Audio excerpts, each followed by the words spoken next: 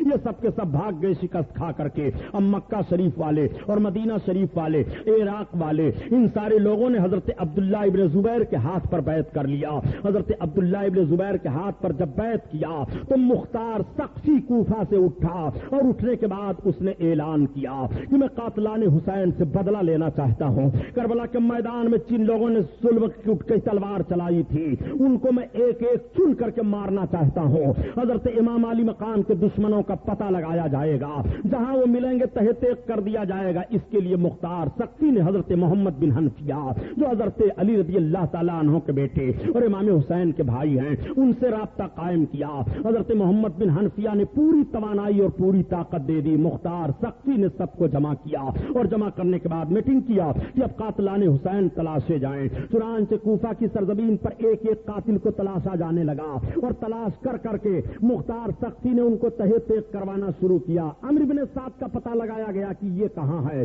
جو کربلا کے میدان میں فوج کی قیادت کر رہا تھا، جو کربلا کے میدان میں امام حسین کو اور ان کے تمام ساتھیوں کی شہادت کی ذمہ داری اپنے سر پر لے کر کے آیا ہے، آرام کی نیند سو رہا ہے، پتہ لگاؤ کہاں ہے. تب تک ابن سعد کا بیٹا آ گیا اور مختار ثقفی کے سامنے پہنچا. پوچھا تمہارا باپ کہاں ہے؟ کہا ہمارا باپ اب گوشہ نشین ہو گیا ہے، گھر میں رہتا ہے، وہ عبادت و ریاضت کرتا ہے، اس سے سیاست سے کوئی مطلب نہیں ہے. مختار نے کہا اب سیاست سے کوئی مطلب نہیں ہے، اب رائے کی حکومت کہاں گئی، اب کوفہ کی گورنری کہاں گئی، اب سیاست کا جوش کہاں گیا؟ ٹھیک ہے، اپنے فوجیوں کا اس دستہ بھیجا کہ عمرو بن سعد کے گھر کو گھیرو اور پکڑ کر کے اس کا سر کاٹ کر کے لاؤ. لوگوں نے گھیر لیا، عمرو بن سعد کو پکڑا، اس کا سر کاٹا اور لا کر کے مختار ثقفی کے سامنے رکھا. مختار ثقفی نے اس کے بیٹے سے کہا دیکھ یہ کس کا سر ہے؟ یہ تیرے باپ کا سر ہے جو تو کہتا تھا میرا باپ اب گوشہ نشین ہو گیا ہے. حسین کو شہید کرنے کے بعد گوشہ نشینی اختیار کر رہے ہو. عمرو بن سعد کے سر کو پھر پھینکوا دیا. اب پتہ لگایا جانے لگا کہ بتاؤ خولی کہاں ہے جس ظالم نے امام پر تلوار چلائی تھی؟ خولی کو پکڑا گیا تو اسے تہہ تیغ کیا گیا. سنان کہاں ہے؟ اسے پکڑا گیا، اسے مارا گیا. یہ پتہ لگایا گیا کہ ابن زیاد کہاں رہتا ہے. ابن زیاد کو اطلاع مل گئی تھی کہ مختار ثقفی لوگوں کو لے کر کے ہم سب پر حملہ کر رہا ہے، مار رہا ہے اور اب ہمارے قریب کوئی آنے کے لیے تیار نہیں، ہماری مدد کرنے کے لیے کوئی تیار نہیں ہے. عبداللہ ابن زبیر کے ہاتھ پر سارے لوگ اپنا ہاتھ دے چکے ہیں اور عبداللہ ابن زبیر کی ساری طاقت اس کو حاصل ہے. چنانچہ مختار نے کہا ابن زیاد کو پتہ لگاؤ کہاں بھاگ کر کے گیا ہے. دریا کے کنارے ایک چھوٹا سا گاؤں تھا، وہاں یہ بھاگ گیا تھا. مختار ثقفی کا چھوٹا تھا 10 دستہ فوج کا پہنچا اور وہاں پر ابن زیاد کو گرفتار کرنے کی کوشش کی. جب یہ گرفت میں نہیں آیا بھاگا تو لوگوں نے اس کا پیچھا کیا. چند لوگوں سے تلواریں چلی مگر بڑا بہادر تھا، کچھ لوگوں کو اس نے مار دیا. پھر فوج کا ایک دستہ پہنچا اور ابن زیاد پر ٹوٹ پڑے. ابن زیاد کو پکڑا، اس کے سر کو کاٹا اور کاٹنے کے بعد لائے. مختار ثقفی نے وہیں کوفہ کے گورنر ہاؤس میں ابن زیاد کا سر رکھا اور لوگوں سے کہا 6 سال کا عرصہ گزر گیا ہے، 6 سال کے اندر اندر دیکھ لو کس طرح سے تبدیلی آئی ہے. یہی دن ہے اور یہی وقت ہے جس وقت امام حسین کا سر گورنر ہاؤس میں رکھا گیا تھا، وہیں پر ابن زیاد کا سر رکھا گیا ہے. سارے لوگ دیکھ رہے تھے. تب تک ایک سانپ ظاہر ہوا اور ظاہر ہونے کے بعد اس کے نتھنے میں گھسا، پھر نکلا، پھر گھسا. لوگ کہنے لگے وہ دیکھو آ گیا، پھر گھسا، پھر نکلا. اس طرح سے غائب ہو گیا. لوگ ڈر گئے. اس کے سر کو اٹھا کر کے پھینک دیا گیا اور اس پر دہی ڈال کر کے خوخار کتوں کو چھوڑ دیا گیا. ابن زیاد کی موت اس طرح سے ہوئی ہے. اس کے بعد شمر کو پکڑا گیا اور جب شمر خبیث کو لایا گیا تو مختار ثقفی نے کہا یہی وہ کوڑھی کتا ہے، یہی وہ خبیث ہے جس نے اللہ کے حبیب صلی اللہ علیہ وسلم کے نمازے پر زبردست ظلم کیا تھا اور کربلا کا سارا کارنامہ مصالحت کے ماحول پر پہنچتے پہنچتے بھی شمر ذوالجوشن سے بگڑ جایا کرتا تھا. یہ اتنا خبیث ظالم تھا. میرے سرکار نے ایک مرتبہ صحابہ بیٹھے ہوئے تھے اور امام علی مقام تشریف لا رہے تھے. نبی کریم کریم نے امام کو دیکھا تو امام کے سینے کا بوسہ لیا اور ارشاد فرمایا میں دیکھ رہا ہوں کہ ایک کوڑھی کتا ہمارے اہل بیت اطہار کے خون میں منہ ڈبو رہا ہے. جس نبی کے غیب کے تعلق سے تم باتیں کرتے ہو نبی کو غیب نہیں ہے. حسین کے سینے پر چڑھ کر کے جو خنجر چلانے والا ہے نبی اس کی بھی خبر دے رہے ہیں وہ کوڑھی کتا ہے, وہی شمر ذی الجوشن ہے جو سفید داغ اس کے جسم پر ہو گیا تھا, وہ مبروز تھا مردود. حضرت امام علی مقام رضی اللہ تعالیٰ عنہ کے اہم قاتلوں میں سے وہ سمجھا جاتا ہے. شمر کو جب پکڑا گیا وہ اپنا کپڑا پہنے ہوئے تھا مگر کپڑے کے اندر سے بھی اس کے جسم کی سفیدی دکھائی دے رہی تھی, ایسا کوڑھی ہو گیا تھا. وہ شمر کو پکڑ کر کے لایا گیا. مختار سقفی نے کہا اس ظالم کے پہلے دونوں ہاتھ کاٹو, اس کے بعد اس کی آنکھیں نکالو, اس کے بعد اس کی گردن کاٹو, اس کے دونوں پیر کو کاٹو, تڑپا تڑپا کر کے اسے مارو.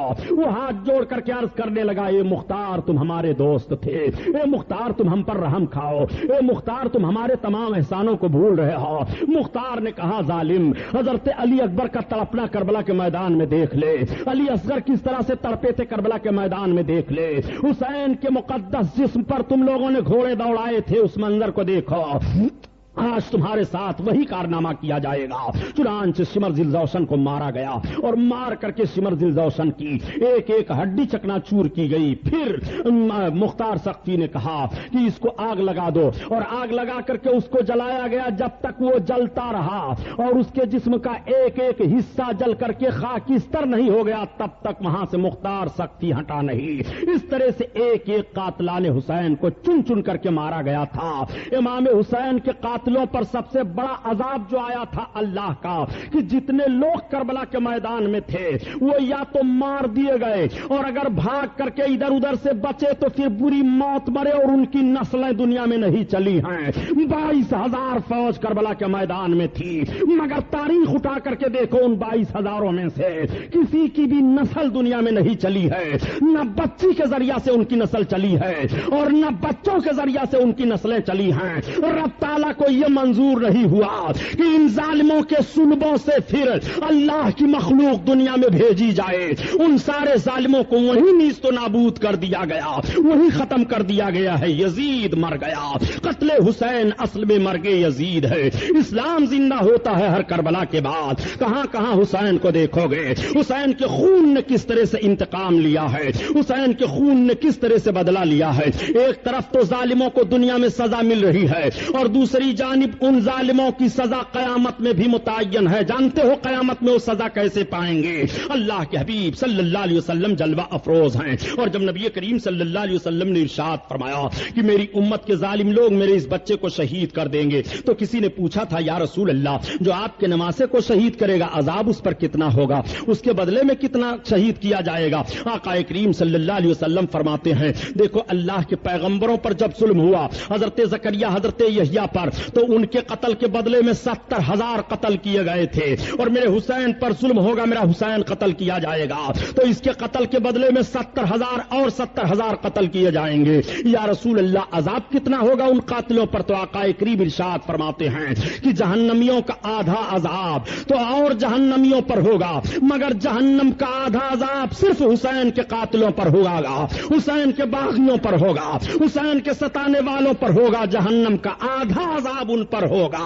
یہ میرے آقا صلی اللہ علیہ وسلم فرما رہے ہیں. یہ کون بتائے گا؟ جس کو علم غیب ہو وہی تو بتائے گا. یہ کون بتائے گا؟ جس کو یہ باتیں معلوم ہو وہی تو بتائے گا. کل بھی نبی کے دشمن دنیا میں موجود تھے اور حسین کے دشمن دنیا میں موجود تھے, آج بھی حسین کے دشمن دنیا میں موجود ہیں اور آج بھی نبی کونین صلی اللہ علیہ وسلم کے دشمن دنیا میں موجود ہیں. اب آؤ آپ اپنا ذہن صاف کر لو. یہ تو قاتلان حسین کا بدلہ ہے, یہ تو ان کا انجام ہے جو دنیا میں وہ دیکھے رہے ہیں اور آخرت میں ان پر کتنا عذاب ہوگا اللہ اور اللہ کے رسول جانیں. کہ جہنم کا آدھا عذاب میرے آقا فرماتے ہیں ان لوگوں پر ہوگا.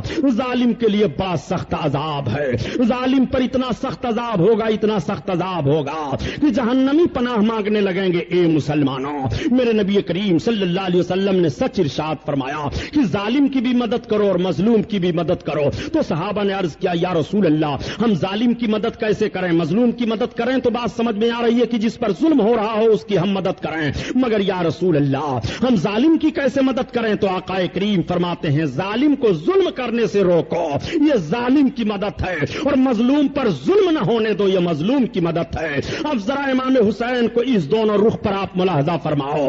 سرکار امام علی مقام مظلوموں پر ظلم ہونے کے خلاف بھی جنگ کر رہے ہیں اور ظالم کو ظلم کرنے سے بھی روک رہے ہیں۔ یہ ظلم ہے کہ شراب پیو مسلمان ہو کر کے، یہ ظلم ہے کہ جھوٹ بولو مسلمان ہو کر کے، یہ ظلم ہے کہ ناحق قتل کرو مسلمان ہو کر کے، یہ ظلم ہے کہ اپنی بہو بیٹیوں کی طرح دوسرے کی بہو بیٹیوں کی آبرو کو نہ سمجھو، یہ ظلم ہے کہ ماں باپ کا لحاظ نہ کرو، یہ ظلم ہے کہ بڑوں کا لحاظ نہ کرو، یہ ظلم ہے کہ عیاشیوں کے ماحول میں اپنے تقدس کو کھو دو، یہ ظلم ہے کہ تمہاری زندگی اس طرح سے گزرے کہ تمہارا قدم نیکیوں کی طرف نہ اٹھے، یہ ظلم ہے کہ شریعت نے جن چیزوں کو منع فرمایا ہے ان چیزوں کو تم کرو اور شریعت کے خلاف اپنے قدم کو بڑھاؤ، یہ ظلم ہے مسلمانوں۔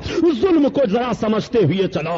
نبی کونین ارشاد فرماتے ہیں کہ ظالم کی بھی مدد کرو اور مظلوم کی بھی مدد کرو۔ آپ کو ظالم کے خلاف بھی جنگ کرنی ہے اور آپ کو مظلوم کے خلاف بھی جنگ کرنی ہے۔ یہی وہ ہندوستان کی سرزمین ہے۔ ہندوستان کی سرزمین پر آپ نے 1000 کے قریب حکومت کی ہے۔ آپ کی حکومت 1000 کے قریب کیسے رہی ہے؟ جب آپ کا ذہن و فکر حسینی ذہن و فکر تھا، جب آپ کا مشن حسینی مشن تھا، جب آپ کا طور طریقہ حسینی تھا۔ کیا بھارت کی تاریخ بلا دو گے؟ کیا گناہ کر کے تم چاہتے ہو تمہارا جھنڈا لہرایا جائے؟ کیا عیاشیوں کے ماحول میں رہ کر کے تم چاہتے ہو کہ دوسری قوموں میں اپنی برتری منوا لو؟ نہیں منوا پاؤ گے۔ تمہارا روب و داب جب قائم ہوگا کہ طریقے مصطفیٰ کو چھوڑنا ہے، وجہ بربادی، اور اسی سے قوم دنیا میں ہوئی بے اقتدار اپنی، تمہیں حسینی ہر حال میں بننا پڑے گا۔ ذرا بھارت کی تاریخ اٹھا کر کے دیکھو، تاریخ کا ورق اس لیے لو الٹ رہا ہو تاکہ تمہارا ایمان تازہ ہو جائے کہ جب تک ہم حسینی بن کر کے اس ہندوستان کی سرزمین پر رہے، ہم شراب کی بھٹیوں میں آگ لگاتے رہے، جب تک ہم حسینی بن کر کے رہے، جب تک ہم نے رنڈیوں کو ہندوستان سے نکال دیا تھا، جب ہم حسینی بن کر کے رہے تو جھوٹ کا جنازہ ہم نے نکالا تھا، جب حسینی بن کر کے ہم رہے تو امن و شانتی کا چراغ رات میں جل رہا تھا، دروازے کھلے رہتے تھے، جب ہم حسینی بن کر کے زندگی گزار رہے تھے تو موت کو ہم آنکھوں میں آنکھیں ملا کر کے کھینچ رہے تھے اور زندگی ہمارے قدموں پر لوٹ رہی تھی اور ہمارے لیے آواز آ رہی تھی، دشت تو دشت ہے، دریا بھی نہ چھوڑے ہم نے اور بحر ظلمات میں دوڑا دیے گھوڑے ہم نے۔ میں آپ سے پوچھنا چاہتا ہوں پیارے، یہ شعر کس کے لیے کہا تھا؟ ڈاکٹر اقبال نے حسینیوں کے لیے کہا تھا۔ آؤ ذرا تاریخ کا جائزہ سامنے لو کہ عرب کی یہی مختصر فوج جب حضرت سعد بن وقاص رضی اللہ تعالیٰ عنہ کے سرکردگی میں جا رہی ہے اور راستے میں سمندر آیا تو یہی حضرت سعد بن وقاص ہیں جن کا لڑکا کربلا کے میدان میں ظالم حسین کے اوپر تیر چلا رہا ہے۔ باپ کا کتنا عظیم مرتبہ ہے، عشرہ مبشرہ میں سے ہیں، اور باپ کا کتنا عظیم مرتبہ ہے کہ باپ سے جب فوجیوں نے کہا تھا کہ ہم سمندر کو کیسے پار کریں، کوئی کشتی نہیں ہے، تو حضرت سعد بن وقاص نے فرمایا میں اپنے گھوڑے کو دریا میں ڈال رہا ہوں اور میرے پیچھے سب اپنے گھوڑوں کو دریا میں ڈال دو۔ تو حضرت سعد بن وقاص نے اسلامی لشکر کو لے کر کے دریا میں چھوڑے ہم نے اور بحر ظلمات میں دوڑا دیے گھوڑے ہم نے، دی اذان کبھی افریقہ کے تپتے ہوئے صحراؤں میں۔ اب آپ سے پوچھنا چاہتا ہوں پیارے، یہ اذان آپ کی تھی، یہ نماز آپ کی تھی، یہ جوہر آپ کا تھا، یہ جوش و جذبہ آپ کے اندر تھا۔ نبی کونین صلی اللہ تعالی علیہ وسلم کے نمازے نے تمہیں جو زندگی گزارنے کا طور طریقہ دیا تھا، کیا وہی طور طریقہ آپ کے اندر پایا جا رہا ہے؟ کیا وہی دستور آپ کے اندر پایا جا رہا ہے؟ امام علی مقام نے تو جھوٹ کے خلاف جنگ کی ہے۔ آپ کی زبان کیوں جھوٹ میں رہتی ہے؟ تو میں بھارت کی تاریخ کا وہ نقشہ آپ کے سامنے پیش کرنا چاہتا تھا۔ یہی وہ بھارت کی سرزمین ہے جب بھارت کی سرزمین پر رانا سانگا کے مقابلے میں ظہیر الدین بابر آئے تھے لڑنے کے لیے۔ ظہیر الدین بابر کی لڑائی رانا سانگا سے ہو رہی ہے، 40,000 کا دستہ ظہیر الدین بابر کے ساتھ ہے، مگر ظہیر الدین کو کامیابی نہیں مل رہی ہے۔ ظہیر الدین نے کہا ہماری فوج آخر میدان میں پیچھے کیوں ہٹ جایا کرتی ہے؟ یہ تو بتاؤ کوئی خامی تو نہیں ہے؟ کسی نے کہہ دیا آپ کے فوج کے لوگ نوجوان طبقہ جو ہے وہ سونے اور چاندی کے برتن کو استعمال کیا کرتا ہے۔ ظہیر الدین بابر نے کہا، اے میری فوج کے نوجوانوں، تم حکومت و اقتدار کے لیے نہیں آئے ہو، تم سونے اور چاندی کے برتن کو استعمال کر رہے ہو جس کو شریعت نے ناجائز قرار دیا ہے، اس کو تم استعمال کر رہے ہو۔ سونے اور چاندی زیورات میں عورتوں کے لیے رکھے گئے ہیں، سونے اور چاندی تمہارے لیے نہیں ہے، مردوں کے لیے یہ معاملہ نہیں ہے۔ تم اپنے سونے اور چاندی کے برتنوں کو توڑ دو اور غریبوں میں خیرات کر دو، اپنے گناہوں سے توبہ کر لو۔ جب یہ اعلان ہوا تو سارے نوجوان جو اس کے مرتکب تھے انہوں نے برتنوں کو توڑا اور توڑنے کے بعد خدا کی بارگاہ میں سچے دل سے توبہ کی۔ نماز ظہر ادا کی جاتی ہے اور نماز ظہر کے بعد جب ظہیر الدین بابر کی فوج حملہ آور ہوتی ہے تو ادھر فوج میں عصر کا اذان نہیں ہو رہا ہے، کرانا سانگا کی فوج پیچھے ہٹ جا رہی ہے۔ یہ نوجوان سب کامیاب دکھائی دے رہے ہیں۔ طریقے مصطفیٰ کو چھوڑنا ہے وجہ بربادی، اسی سے قوم دنیا میں ہوئی بھی اقتدار اپنی۔ آج جب ووٹ کی بات آتی ہے تو مسلمان نہ جانے کتنے ماحول میں پٹ جایا کرتے ہیں۔ اپنے ذہن و فکر کا فیصلہ جب تم ایک ووٹ میں نہیں کر پا رہے ہو تو مذہب اسلام کے رخ کو تم کیسے سمجھو گے؟ مذہب اسلام کے رخ کو ان بے ایمانوں نے کیا سمجھا ہے جو نبی کی ذات کو اعتراض کا محور بنا لیا ہے؟ حسین کی ذات پر وہ اعتراض کر رہے ہیں۔ یہی وہ ہندوستان کی سرزمین ہے جس ہندوستان کی سرزمین پر محمد بن قاسم نے حملہ کیا تھا اور حملہ کرنے کے بعد دنیا والوں کو بتا دیا تھا، اے دنیا والوں، اگر تم ہندوستان میں جینا چاہتے ہو تو ایک جملہ تمہیں لے رہا ہوں کہ علی کی ذوالفقار لے، عمر کا اقتدار لے، حسن کا اعتبار لے، حسین کا شعار لے، وقار لے، قرار لے، مجاہدی قطار لے، مثال شاندار لے، قدیم یادگار لے۔ ابھی تو نوجوان ہے، ابھی تو نوجوان ہے، اور محمدی پیام لے، حریم کعبہ تھام لے، فضیلت تمام لے، سلام لے، کلام لے، دلاوری کا جام لے، بہادری سے کام لے، قضا کا ہاتھ تھام لے۔ ابھی تو نوجوان ہے، ابھی تو نوجوان ہے۔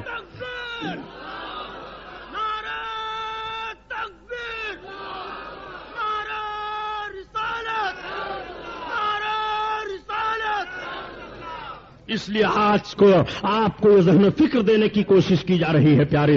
آج آپ غیرت میں نہیں آ رہے ہو، آپ کی ابھی مسجدیں پھونکی جا رہی تھی، ابھی تک آپ کے مکان جلائے جا رہے تھے، ابھی تک آپ کے حقوق چھینے جا رہے تھے، ابھی تک آپ کو غدار کہا جا رہا تھا، ابھی تک آپ کو ہندوستان میں جینے کا کوئی دستور نہیں دیا جا رہا تھا۔ جس ہندوستان کو ہندوستان ہم نے بنایا، جس ہندوستان کو سونے کا چڑیا ہم نے کہلایا، جس ہندوستان میں جوہو ہم لائے، جس ہندوستان میں چمپا ہم لائے، جس ہندوستان میں گلاب ہم لائے، جس ہندوستان کے رخ کو ہم نے ترقی کی شاہراہ پر موڑا اور جس ہندوستان کو ترقیاں ہم نے دی ہیں، جس ہندوستان میں سڑکوں پر درخت ہم لگوائے ہیں، جس ہندوستان میں فوج کا دستہ ہم نے قائم کیا ہے، جس ہندوستان کے چہرے پر کالی لگی ہوئی تھی اس کو صاف کر کے اس کے رخ کو روشن و منور ہم نے کیا ہے، اسی بھارت کی سرزمین پر ہمیں زندگی گزارنے کے لیے دوسرے کے دروازے پر بھیک مانگنی پڑ رہی ہے، دوسرے کے دروازے پر جا کر کے یہ کہنا پڑ رہا ہے کہ ہمیں بھیک دے دی جائے۔ اے مسلمان، تم اپنے ماضی میں پلٹ کر کے اپنی تاریخ کا مطالعہ کرو۔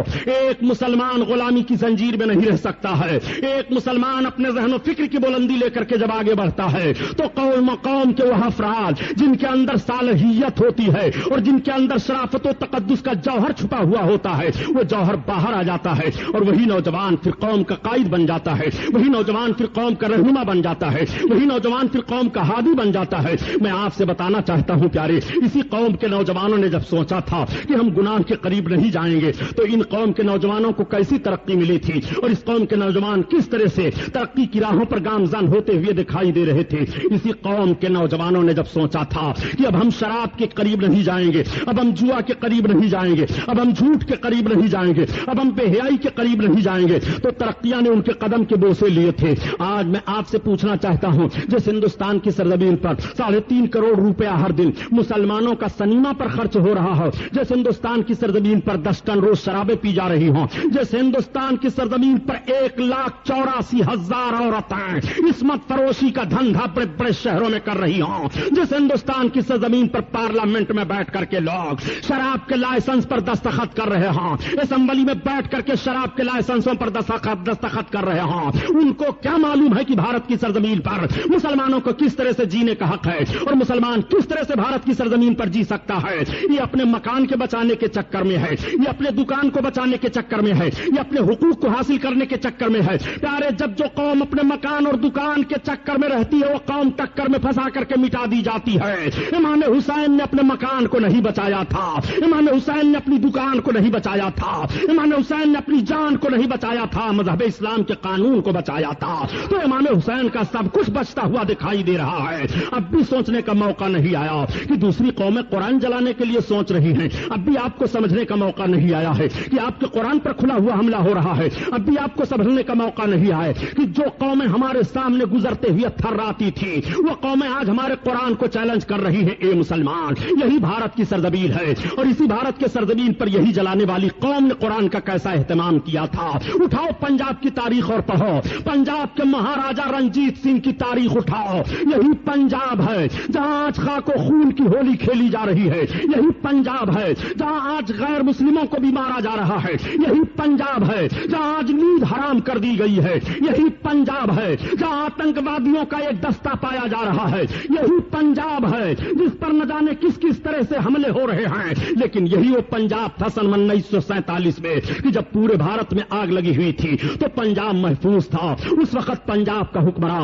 مہاراجا رنجیت سنگھ تھا اور مہاراجا رنجیت سنگھ کا حال یہ تھا کہ وہ اپنے ذہن و فکر میں سیکولر معاملہ لے کر کے چل رہا تھا، ہم سے کسی کو تکلیف نہ پہنچنے پائے، ہم سے کسی کو دکھ نہ پہنچنے پائے۔ چنانچہ اسی قرآن کا ایک معاملہ آیا تھا کہ قرآن کو ایک کاتب نے بڑے اچھے انداز سے لکھا اور بہت خوبصورت حرفوں میں لکھا، اور لکھنے کے بعد اس کاتب نے کہا 10,000 روپے ہیں اس قرآن کا ہدیہ، کون لیتا ہے؟ تو اس دور میں 10,000 روپیہ دے کر کے کون قرآن کو لینے کے لیے تیار ہوگا؟ بڑی بڑی ریاستوں میں یہ کاتب گیا لیکن کوئی لینے کے لیے تیار نہیں ہوا۔ یہ مہاراجا رنجیت سنگھ کے وہاں پہنچ گیا اور اس نے کہا میں نے قرآن کو لکھا ہے، بڑے اچھے انداز سے لکھا ہے، کیا قرآن کو خریدا جا سکتا ہے، لیا جا سکتا ہے؟ ہدیہ کرنے کے لیے تیار ہو؟ کہا کتنا ہدیہ ہے؟ کہا 10,000 ہے۔ 10,000 اس وقت دینے کے لیے بڑی بھاری بات تھی پیارے۔ مہاراجا رنجیت سنگھ نے سوچا اور سوچنے کے بعد کہا میرے وزیر خزانہ کو بلاؤ۔ مہاراجا رنجیت سنگھ نے اپنا وزیر خزانہ ایک مسلمان کو رکھا تھا۔ ہم بھی تو یہی ہندوستان کی سرزمین پر کہہ رہے ہیں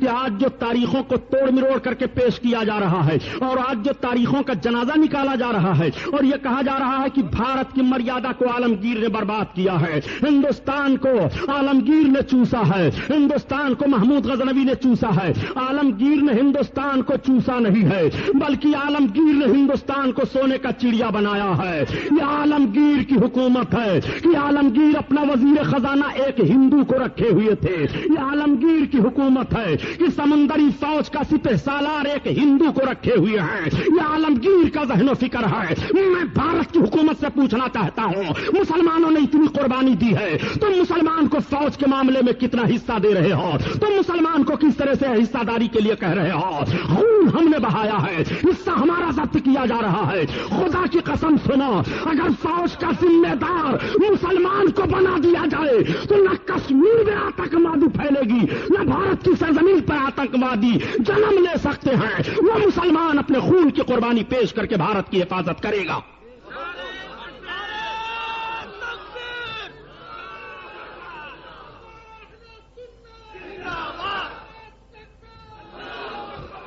آؤ دیکھو، جس قرآن کو رات بھر کربلا کی سرزمین پر امام تلاوت کرتے رہے اس قرآن پر ہندوستان میں حملہ کرنے کی کوشش کی جا رہی ہے۔ آؤ ذرا ملاحظہ کرو، مہاراجا رنجیت سنگھ نے اپنے وزیر خزانہ کو بلایا اور بلانے کے بعد کہا سنو 10,000 روپے اس لیکھک کو دے دو اور قرآن کو لے لو۔ اس مسلمان خزانچی نے کہا مہاراجا یہ قرآن ہے، یہ مسلمانوں کی کتاب ہے، آسمانی کتاب ہے، یہ قرآن ان کے دھرم کی کتاب ہے، آپ وزیر سے آپ کیا نام خزانے سے 10,000 روپے دلا رہے ہیں۔ تو بڑا پیارا جملہ کہا تھا مہاراجا رنجیت سنگھ نے جس کو تاریخ نے نوٹ کر لیا۔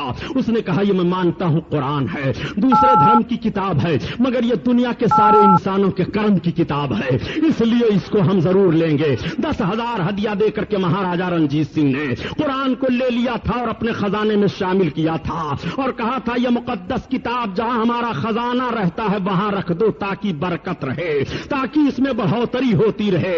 اس وقت کے غیر مسلموں کا ذہن و فکر دیکھو دیکھو قرآن کا کتنا احترام کر رہے تھے.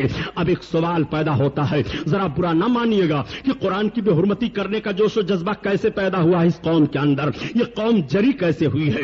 اس قوم کا حال تو یہ تھا کہ جب یہ مسجدوں کو دیکھتے تھے تو ڈر جایا کرتے تھے. اس قوم کا حال تو یہ تھا کہ جب یہ قرآن کو دیکھتے تھے تو خود اٹھ کر کے کھڑے ہو جایا کرتے تھے. لیکن آپ ذرا جائزہ لے کر کے تو دیکھیے کہ آپ کے لباس میں دکھائی دے رہے ہیں, آپ کے ٹولے محلے میں دکھائی دے رہے ہیں, یہ آپ کے ماحول میں دکھائی دے رہے ہیں. یہ قرآن رکھا ہوا ہے, یہ کرسی پر بیٹھے دکھائی دے رہے ہیں. قرآن رکھا ہوا ہے, یہ بے حرمتی کرتے دکھائی دے رہے ہیں. قرآن کو انہوں نے ہندی زبان میں کر کے ہفتہ قرآن منایا تھا, اور ہفتہ قرآن منا کر کے غیر مسلموں کے ہاتھوں میں ان ظالموں نے بانٹا تھا. یہی وہ مردود قوم ہے جس نے سب سے پہلے قرآن کی آبرو کو بیچا ہے. تم تاریخ کا حوالہ لو کہ ہفتہ قرآن جماعت اسلامی والوں نے منایا تھا کہ نہیں. جماعت اسلامی کے درندوں نے سب سے پہلے بھارت کی سرزمین پر قرآن کی آبرو لوٹی ہے. ہندی زبان میں قرآن کو چھاپ کر کے طویل کے اندر جرات پیدا ہوئی ہے قرآن کو جلانے کی, طویل کے اندر بے ادبی کی جرات پیدا ہوئی ہے.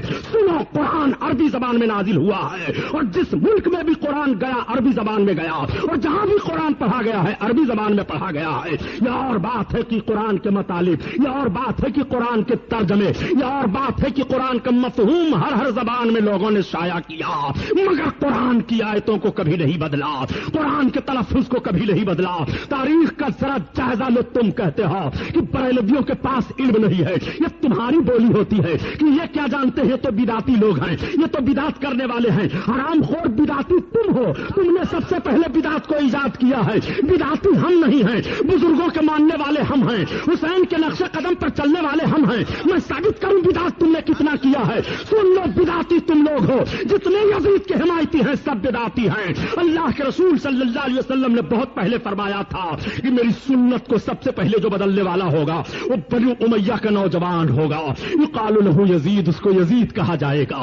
وہ میری سنت کو بدل دے گا, میرے طریقے کو بدل دے گا. آج تم نے سنت رسول کو بدلا ہے کہ نہیں, آج تم نے طریقے رسول کو بدلا ہے کہ نہیں. کیا یہی جوش و جذبہ صحابہ کا تھا جو تم دے رہے ہو, کیا یہی ماحول صحابہ کا تھا جو تم دے رہے ہو, کیا پیغمبر کے زندگی کے تعلق سے یہی بیان صحابیوں کا تھا جو تم دے رہے ہو. اور تم کہتے ہو کہ انتشار کی باتیں نہیں ہونی چاہیے, اتفاق و اتحاد کا دعویٰ کر رہے ہو, مسلمانوں کو مل کر کے رہنا چاہیے, کوئی بھی کہیں بھی ہو آپس میں انتشار کی باتیں نہیں کرنی چاہیے. یہ مولوی لوگ ہیں, یہ جب چاہتے ہیں جس کو لڑا دیا کرتے ہیں, یہ جب چاہتے ہیں انتشار کی باتیں کیا کرتے ہیں. میں کہتا ہوں جب یہی مولوی تھے تب ہندوستان میں قریب 1000 کے برس حکومت ہوئی ہے. جب یہی مولوی حضرات تھے تب دلی کا لال قلعہ تمہارے قبضہ میں تھا. جب یہی مولوی حضرات تھے تب سارے لوگ تمہارے قبضہ میں تھے. جب یہی مولوی حضرات تھے تو عدالتوں میں قاضی بیٹھا کرتے تھے. جب یہی مولوی حضرات تھے تو مسلمان بن کر کے دکھائی دے رہا تھا. جب یہی مولوی حضرات تھے تب تمہارے قدم شاہراہ پر تھے. لیکن جب سے تم کو انگریزوں نے ذہن دیا کہ علماء سے تم دور ہو جاؤ, تم خود قیادت کا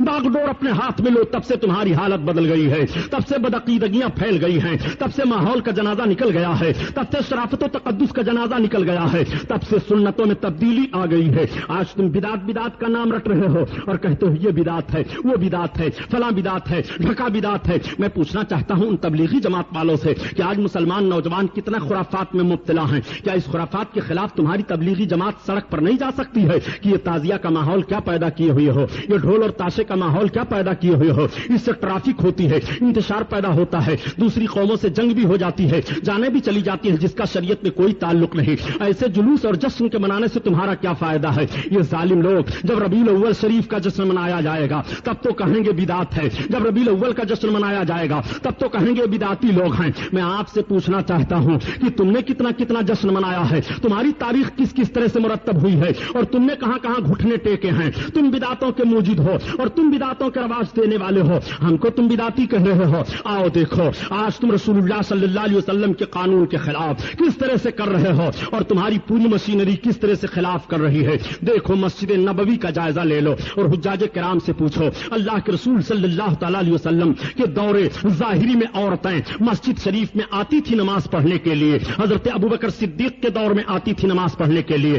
لیکن جب خلیفہ دوم حضرت عمر ابن خطاب کا دور آیا تو حضرت عمر ابن خطاب رضی اللہ تعالیٰ عنہ نے عورتوں کو مسجد نبوی شریف میں جانے سے روک دیا اور کہا عورتیں اب مسجد میں جا کر کے جماعت کے ساتھ نماز نہیں ادا کر سکتی ہیں. تو ساری عورتوں نے فریاد کی ام المومنین حضرت عائشہ صدیقہ رضی اللہ تعالیٰ عنہا کی بارگاہ میں اور عرض کیا کہ آپ ذرا ملاحظہ فرمائیے, ہم عورتوں کو اللہ کے حبیب کے دور میں جانے کی اجازت تھی مسجد میں. حضرت ابو بکر جب آپ کے باپ تھے تو ہم عورتیں جا رہی تھی, لیکن جب عمر ابن خطاب خلیفہ بن گئے تو ہم سب کو روک دیا گیا ہے, ہم سب کو منع کر دیا گیا ہے. ام المومنین حضرت عائشہ صدیقہ نے جواب دیا, اے عورتوں, جو حالت تمہاری آج ہے ظاہری طور پر, اللہ کے حبیب بھی اپنی ظاہری زندگی میں اس حالت کو ملاحظہ فرماتے تو اللہ کے حبیب بھی تمہیں روک دیتے. عمر ابن خطاب نے جو کیا ہے وہ اچھا کیا ہے. اب آپ سے میں پوچھنا چاہتا ہوں, یہ بدعت ہے کہ نہیں؟ حضرت عمر ابن خطاب رضی اللہ تعالیٰ عنہ نے تو مسجد نبوی سے میں آنے سے عورتوں کو روکا تھا اور کسی صحابی نے اختلاف نہیں کیا,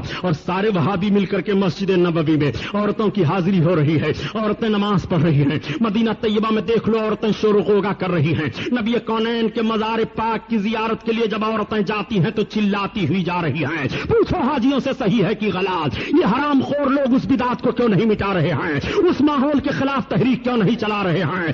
اس کے خلاف تمہاری زبان کیوں نہیں کھل رہی ہے؟ تم کیسے کیسے بدعت کر رہے ہو؟ صحابہ نے جن چیزوں کا رواج دیا تھا ان چیزوں کو تم توڑ رہے ہو. صحابہ نے جس کے تقدس کو پامال نہیں ہونے دیا تھا اور ہر موڑ پر صحابہ نے حفاظت کی تھی, اس کو آج تم توڑ رہے ہو. نہ تم صدمے ہمیں دیتے, نہ یوں فریاد ہم کرتے, نہ کھلتے رازے سربستہ, نہ یوں رسوائیاں ہوتی. میں آپ سے پوچھنا چاہتا ہوں مسلمانوں, آج سب سے زیادہ دین کے ٹھیکیدار یہ ہیں کہ اسی ہندوستان کی سرزمین پر حضرت خواجہ غریب نواز رضی اللہ تعالیٰ عنہ کی تاریخ مطالعہ کر ڈالو. امام حسین کی ذات کو حضرت خواجہ غریب نواز نے زیادہ سمجھا ہے کہ ہم نے اور آپ نے سمجھا ہے. سرکار غریب نواز زیادہ اسلام کی خدمت ہندوستان میں کی ہے کہ ہم اور آپ کر رہے ہیں. خدا کی قسم, بھارت کی سرزمین پر سرکار عطائے رسول خواجہ خواجگاں حضرت خواجہ غریب نواز رضی اللہ تعالیٰ عنہ نے 50,000 سے زائد راجپوت غیر مسلموں کو کلمہ پڑھوایا تھا. یہ سرکار غریب نواز کا حال تھا.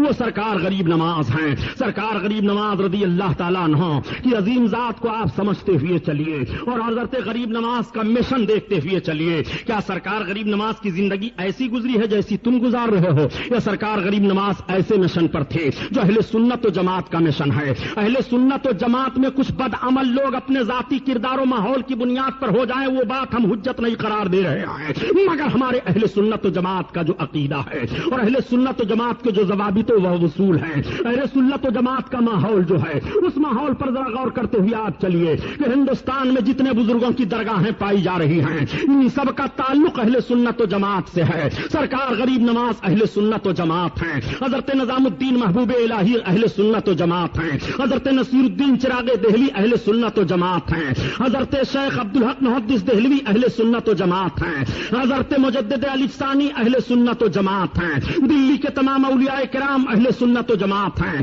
حضرت مختوم ماہمی اہل سنت و جماعت ہیں. مسلک میں شافعی مسلک ہوتے ہوئے بھی وہ اہل سنت و جماعت ہیں. اس لیے پیارے کی مسائل میں اماموں کی تقلید ہے, عقائد میں تقلید نہیں ہے. عقائد سب کے ایک ہیں. آج ہمارا اختلاف تمہارا مسائل میں نہیں ہے, ہمارا اختلاف تو تمہارا ڈائریکٹ عقائد میں ہو گیا ہے. امام حسین رضی اللہ تعالیٰ عنہ کے تعلق سے ابھی میں نے ایک جملہ عرض کیا پیارے کہ امام علی مقام نے میدان کربلا میں جنگ کی ہے. ذرا امام علی مقام کے جنگ کو ملاحظہ فرمائیے. کیا کربلا کی سرزمین پر کسی یزیدی نے یہ کہا تھا کہ حسین ہم تمہارے نانا کا کلمہ نہیں پڑھیں گے؟ کیا کسی یزیدی نے یہ کہہ دیا تھا کہ حسین ہم تمہارے نانا کے لیے علم غیب نہیں مانتے ہیں؟ کیا کسی یزیدی نے یہ کہا تھا کہ حسین تمہارے نانا کو ہم یا رسول اللہ کہہ کر کے دور سے پکاریں گے؟ نہیں, بلکہ امام حسین جب اپنے گھوڑے پر سوار ہو کر کے آواز دے رہے تھے, یا جدی الکریم اغثلی, اے میرے جد امجد, اے میرے آقا, اے میرے نانا, ہماری خبر لو, تب کسی یزیدی نے نہیں کہا تھا اے حسین اپنے نانا کو کیوں پکار رہے ہو, تمہارے نانا یہاں کہاں مدد کر پائیں گے. اگر یہ جملہ کوئی یزیدی کہہ دیا ہوتا تو ان یزیدیوں کا تعلق پھر اسلام سے نہیں رہتا, بلکہ وہ سارے یزیدی وہیں کافر قرار دے دیے جاتے. لیکن کسی نے یہ سنتے ہوئے نہیں کہا تھا, صرف ایک ظالم نے ایک مرتبہ کہہ دیا تھا حسین تم اتنی ڈینگیں مار رہے ہو, تمہاری نسبت رسول اللہ سے کیا ہے؟ تب تک سرکار امام علی مقام کو جوش آیا, آنکھیں بھر گئی آنسوؤں سے. آپ رب کی بارگاہ میں عرض کرتے ہیں اے میرے مولا, یہ ظالم تیرے حبیب سے میرا رشتہ کاٹ رہا ہے اور کہتا ہے کہ تمہاری نسبت کیا ہے اللہ کے رسول سے. اے اللہ اس کو ذلت کی موت مار. امام کی زبان سے یہ لفظ نکلتا ہے. سامعین حضرات, ابھی یہ جو نعتیہ کلام آپ سماعت کر رہے تھے یہ توحید نیٹ ورک کی جانب سے سنایا جا رہا تھا. آپ بھی اپنے شہر کے جلسے ریکارڈنگ کرانے کے لیے رابطہ قائم کریں توحید